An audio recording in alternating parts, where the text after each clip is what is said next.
Bienvenue sur ma chaîne YouTube Afrique Aqua Plus, votre chaîne 100% aquaculture. Aujourd'hui, nous allons parler de l'élevage de tilapia du Nil, Holochromis niloticus. Dans cette série de vidéos, nous allons aborder 7 points. Nous allons parler premièrement du choix du site. Deuxièmement, nous allons parler des installations. Troisièmement, nous allons parler de la préparation de l'étang. Quatrièmement, nous allons parler du stockage des poissons. Cinquièmement, nous allons parler de l'alimentation des poissons. Sixièmement, de la gestion de l'eau. Et pour finir par la récolte. On aborde la première partie qui porte sur le choix du site. Pour choisir un site optimal pour l'élevage du tilapia du Nil, Holochromis niloticus, plusieurs facteurs doivent être pris en compte. Et de bonne qualité est essentielle.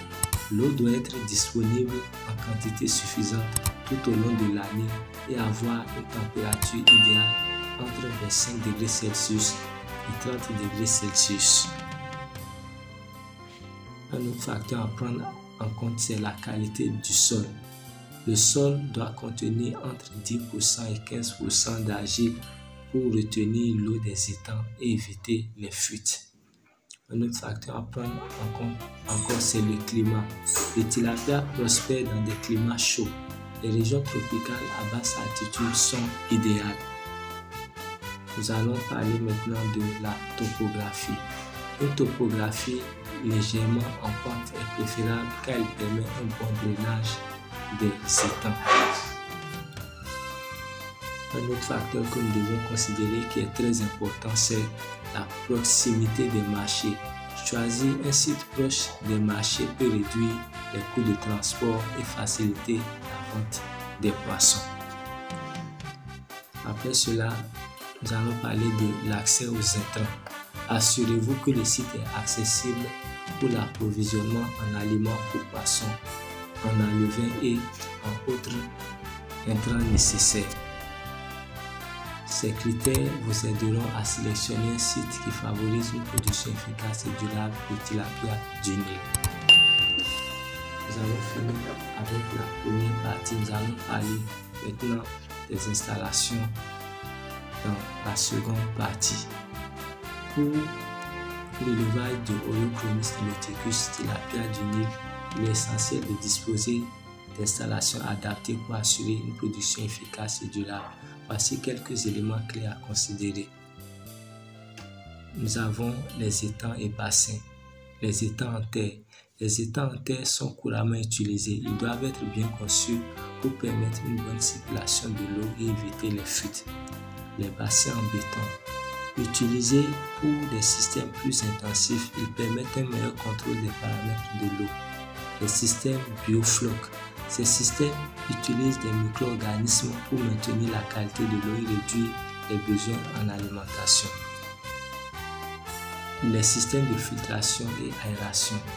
La filtration. Un bon système de filtration est crucial pour maintenir la qualité de l'eau en éliminant les déchets et les toxines.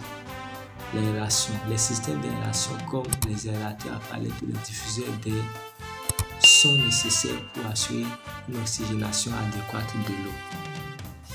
Le contrôle de la qualité de l'eau, les paramètres de l'eau.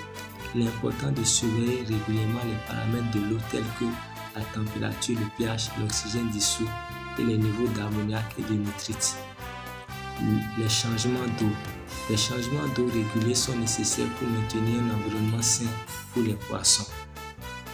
L'alimentation et la nutrition. Les aliments commerciaux. Utiliser des aliments commerciaux spécialement formulés pour le tilapia pour assurer une croissance optimale. Les compléments. Les compléments alimentaires peuvent être utilisés pour améliorer la santé et la croissance des poissons.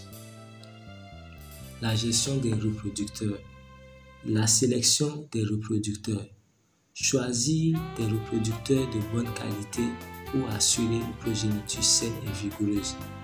L'incubation et l'éclosion. Utiliser des incubateurs pour les œufs et des systèmes d'éclosion pour les alevins. L'infrastructure de soutien. Les infrastructures de soutien. Nous avons d'abord les bâtiments de stockage. Les bâtiments de stockage servent à stocker les aliments, les équipements et les produits chimiques nécessaires à l'élevage.